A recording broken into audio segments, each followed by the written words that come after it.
Alors, on est rendu à l'étape de la matrice 9 cases dans l'exercice de la revue des talents. Fait que le but de cet exercice-là, en fait, c'est de pousser la réflexion, soit individuellement ou avec vos équipes de gestionnaires. Donc, vous pouvez le faire en groupe. Pousser la réflexion à savoir, maintenant que vous avez recommandé la personne pour l'exercice, est-ce que la personne se retrouve vraiment dans le haut potentiel ou haut talent? OK? Ces couches-là au niveau là, des membres du personnel à la cité. Parce que c'est l'exercice. Donc, la rencontre de revue des talents qui a lieu avec la direction générale à l'automne discute les gens qui sont proposés comme étant haut potentiel ou haut talent.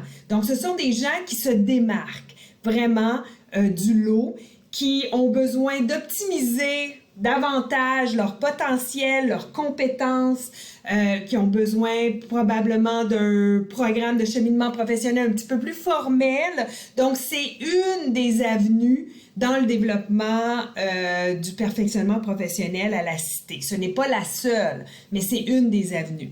Il est à noter que la majorité des gens à la cité se retrouvent en tant que clé ou en tant que haut performant. Donc, c'est vraiment des gens qui, comme je dis, là, qui se distinguent davantage des autres membres du personnel.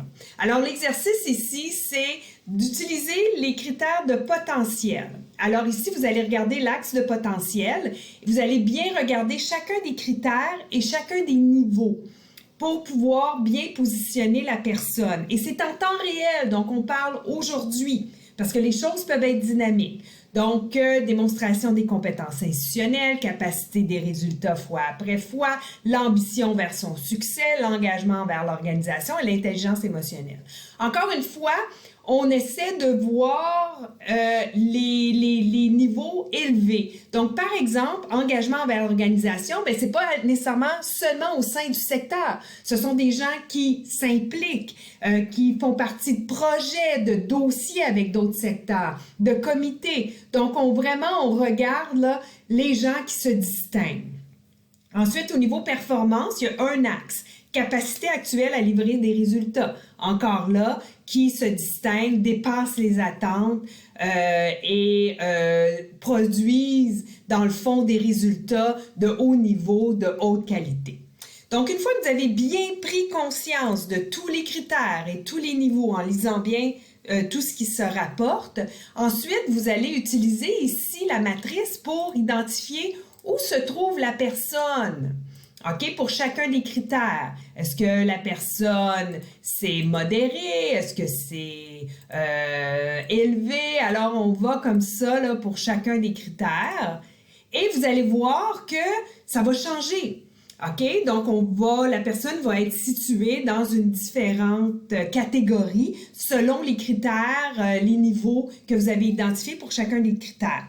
C'est très important, suite à l'exercice, de ne pas nécessairement dire à la personne où elle se trouve dans la case, parce que c'est vraiment un exercice de réflexion. On ne veut pas que ce soit un exercice d'étiquetage. Ça peut être dynamique dans le temps. Une personne pourrait ne plus être, par exemple, dans la catégorie aux performants dans 6 mois, dans 1 an.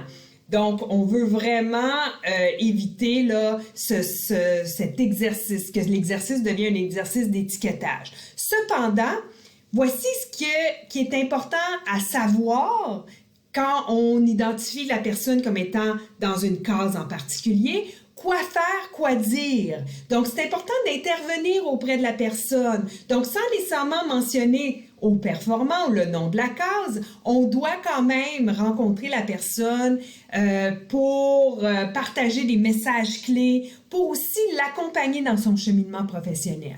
Comme j'ai mentionné au début, la rencontre de la revue des talents qui se trouve à l'automne et ensuite le plan d'apprentissage plus formel qui s'ensuit, c'est vraiment une voie dans le développement professionnel des gens à la cité. Mais il y en a d'autres. Donc, c'est important que même si la personne n'est pas identifiée comme haut potentiel ou haut talent, qu'il y ait quand même un cheminement professionnel et un accompagnement qui suit. Et naturellement, Caroline Gauthier, coordonnatrice en développement des talents, est là pour vous appuyer. Hyper important, quand vous quand vous cliquez sur la matrice, c'est important d'enregistrer votre fichier selon le nom de la personne, de façon à ce que le fichier soit actif et que vous ayez vraiment là, un fichier par personne que vous avez potentiellement recommandé. Et par la suite, une fois que vous avez fini, vous faites une capture d'écran et vous me l'envoyez, Marie-Nathalie, pour ensuite en discuter avec votre leader de secteur, probablement un doyen ou un vice-président. Alors voilà, merci, bye.